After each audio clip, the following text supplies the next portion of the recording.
अच्छा, आज जो हम करेंगे वही बैक की एनालिसिस करेंगे। अच्छा, ये पिछले साल का ना डबल का डिज़ाइन है, शेयर हो गया। ये पिछले साल का डिज़ाइन है। अपनी जो कार में बैक यूज़ हुआ है वो उसका, तो हम इसमें क्या करेंगे। हम इस वाले को हम कंसिडर करेंगे फिक्स्ड, जो बॉडी पे आके ये अटैच होगा। यानी कार जो फ्रेम है उस पर, इस पे जो है, यानी ये आके जो पुश रॉड है वो आके माउंट होगी इस पे। और इस पे जो आगे ये स्प्रिंग आके माउंट होगा, स्प्रिंग एंड डैम्पर जो है। ठीक है। तो एनालिसिस के लिए सबसे पहले हमें इसको सेव करना होता है आईजीएस फाइल में। तो आईजीएस फाइल में इसको सेव करते हैं। आईजीएस हियर, आईजीएस में सेव कर दिया मैंने। ये एनसिस वर्क बेंच है, ये मैंने ओपन कर लिया था। तो इसमें हम स्टैटिक एनालिसिस करेंगे, यानी इन मोशन नहीं है ये सब चीज़ें। इसको हमने रुकी हुई हालत यानी स्टैटिक केस पे एनालिसिस करेंगे। सबसे पहले इसमें ज्योमेट्री जो है ना इंपोर्ट करते हैं डेस्कटॉप पे। बैकएंड गिरा, आईजीएस फाइल्स को इंपोर्ट कर दिया। अब एनर्जी जो इंजीनियरिंग डाटा है, मटेरियल स्पेसिफाई करते हैं। आप ये जो मैंने ज्योमेट्री इंपोर्ट की है, आप उससे पहले भी कर सकते हैं, हमने बाद में कर लिया। एक्स वाई जी अभी देते हैं सिर्फ नाम, एक्स वाई जी दे दिया। इसमें डेंसिटी प्रोवाइड करनी होगी, आइसोटोपिक इलास्टिसिटी यानी elastic property is constant through out the direction, यानी एक्स वाई जी एक्सिस में सेम है। टेंसाइल यील्ड स्ट्रेंथ बतानी होगी। अब आते हैं लेट सपोज 70 200, ये मेगा पास्कल में है। अभी इसको हमने, अभी लेट सपोज एरिया ने 220, जो पोजॉन रेशियो 0.3। ये सब चीज़ें आप ऑनलाइन से ना मटेरियल जो प्रॉपर्टीज है वो उठाएंगे। ये चीज़ें मैंने एज्यूम की है सब, ठीक है। और इसका मेगा पास्कल में टेंसाइल जो यील्ड स्ट्रेंथ है वो है 250, ठीक है। ये होने के बाद हम आए थे इसमें। अब हमें मैशिंग में जाना है। मैशिंग जो होती है, डबल क्लिक करने को। मैशिंग जो होता है वो होता है कि dividing your whole geometry into small pieces. अब ये करते क्यों है, हम ये करते हैं कि इसमें एक स्मॉल पीस को हम पकड़ते हैं, उस पर सॉल्यूशन अप्लाई करते हैं। और आइट्रेशंस के थ्रू, यानी आपने पढ़ा होगा न्यूटन रैप्सन मेथड, उसके थ्रू हम एक का रिजल्ट दूसरे दूसरे पे अप्लाई करते हैं, उसका तीसरे पे, चौथे पे, पांचवे पे, ऐसे हम थ्रू आउट पूरी बॉडी को सॉल्व कर लेते हैं। ठीक है। ये इंपोर्ट हो गया ज्योमेट्री। अभी देख लेते हैं। हमने इसी को, ये वाले जो है इसको हमें फिक्स कंसीडर करना है। इस पे पुश लोड की फोर्सेज होंगी और इस पे होगी स्प्रिंग की फोर्सेज, ठीक है। इन सबसे पहले हमें इसका मटेरियल चेंज करना होता है। ये देखिए स्टैटिक स्ट्रक्चरल स्टील है, हमने एक्स वाई जी किया था तो हमने चेंज कर दिया। चेंज करने के बाद इस पर मैचिंग पे आते हैं।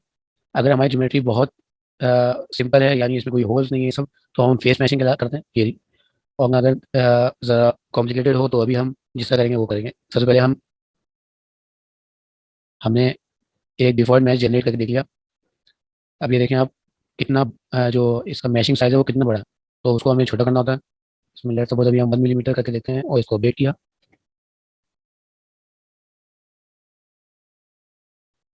अभी देखते हैं क्या होता है ये।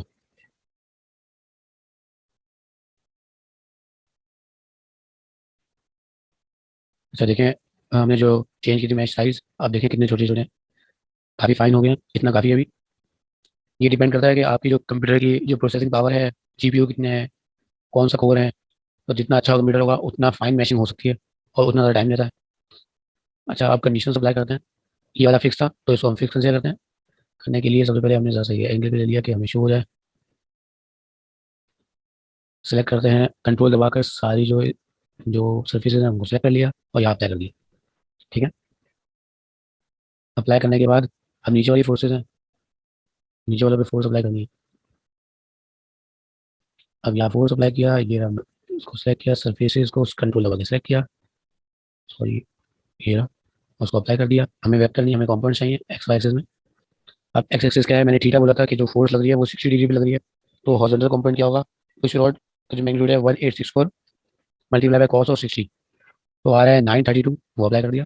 और जो वर्टिकल कॉम्पोनेंट होगा वो होगा 1864 मल्टीप्लाई बाय साइन ऑफ 60, वो आया है वाई में, यानी 1614 न्यूटन, ये आ गया। ठीक है। अब यही चीज़ दूसरे पे अप्लाई करनी है, लेकिन फोर्स जो है डिफरेंट है। वो कैसे करिए, हमने बेल क्रैंक रेशियो कंसिडर कर लिया 1, और उसके थ्रू जो फोर्सेज होगी, हमने बेल क्रैंक जो मैक्सिमम एंगल लिया है, यानी इस पॉइंट से इस पॉइंट तक, यहाँ से यहाँ तक वो 80 लिया है। तो बेल क्रैंक रेशियो होता है L1/L2 into sine of theta, sine 80। Bell crank ratio सिम लिया है, L1/L2 1 हो गया, तो into sine of 60, sorry sine of 80। तो उसको आप मल्टीप्लाई कर देंगे डायरेक्ट, जो पुश रॉड की फोर्स है, तो आपके पास स्प्रिंग फोर्स आ जाएगी। अच्छा, अभी हमें फोर्स अप्लाई करनी है, स्प्रिंग फोर्स है, उसको हमने सेलेक्ट किया। वही कंट्रोल दबा के हमने सर्फेस सेलेक्ट कर ली और इस पर अप्लाई किया। चलिए हमने क्या किया, ये फिक्स सपोर्ट की कंसीडर लिया। हमें अप्लाई करनी है फोर्स। ठीक है। कंट्रोल दबा के सर्फेस सेलेक्ट करी और अप्लाई कर दिया सर्विसेज पे, और हमें चाहिए कंपोनेंट। इसमें एक्स एक्सिस जो है, सिर्फ एक्स एक्सिस पे फोर्स लगी थी स्प्रिंग 1836, 1836 अप्लाई कर दी।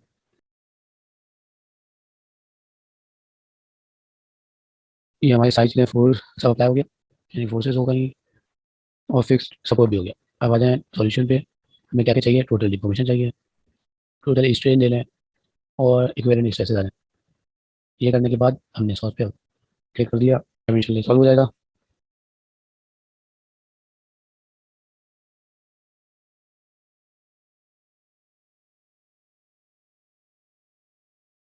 देखिए सॉल्व हो गया है, सिर्फ इवेल्यूएशन बची है। इवेल्यूएशन रिजल्ट आ गए हैं।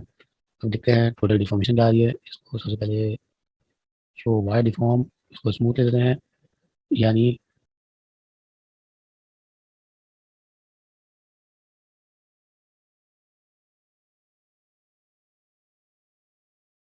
ठीक है, ये आ गया।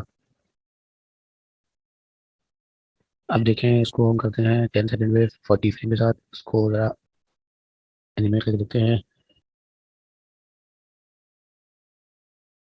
यानी जो स्प्रिंग फोर्स है हमारी, राइट वाले डाउनवर्ड फोर्स जब लगेगी और पुश रॉड के थ्रू ट्रांसमिट होगी, तो जो हमारा पैर करेंगे वो इसी तरह मूव होना चाहिए। तो सीम्स लाइक प्रैक्टिकल सही है, ठीक लग रहा है। स्प्रिंग की तरफ ही मूव करना चाहिए। अब अगर स्ट्रेसेस देख ले तो स्ट्रेसेस का देखते हैं क्या क्या है। अब ये देखें आप कि हमारी यील्ड स्ट्रेंथ कितनी थी, 250 मेगा, और जो हमारी फैक्टर ऑफ सेफ्टी मैंने जो आपको प्रोवाइड करने को बोला था वो था 1.6। तो आपने आया 156.25। हमारी ये डिज़ाइन स्ट्रेसेस या इक्विवेलेंट स्ट्रेसेस आ गए हमारे पास। जो हमारे पास ये जो स्टैटिक एनालिसिस करने के बाद स्ट्रेसेस आए हैं, वो आए हैं 33.418, which should be smaller than जो हमारा डिज़ाइन स्ट्रेसेस हैं, यानी 156.25 मेगा, छोटे हैं। तो यानी हमारा मटेरियल फेल नहीं हो रहा। ठीक है, अब फर्स्ट करें मटेरियल फेल हो रहा होता, तो अगर आप यहाँ देखें, रेड रीजन यहाँ आ रहा है मेरा, रेड रीजन। तो इसका मतलब है कि यहाँ से टूटने का खतरा है। तो हम क्या करेंगे, यहाँ रीइंफोर्समेंट करेंगे। रीइंफोर्समेंट के 2 से 3 तरीके हैं। या आप ये करें कि यहाँ मटेरियल की थिकनेस बढ़ा दें, या ये करें कि यहाँ एक ट्रस क्रिएट कर दें, ट्रसेज जो होते हैं, ये होता है। या ये करें कि आप यहाँ जो मटेरियल है उसको हार्ड कर दें। हार्ड कैसे करते हैं, क्विंचिंग एजेंट के थ्रू। आपने गर्म किया और ऑयल में डाल दिया, क्विंचिंग एजेंट जो होता है वो हार्डनेस क्रिएट कर देता है। ठीक है, इस तरीके से। तो सबको समझ में आ गया होगा, तो ख़त्म करते हैं।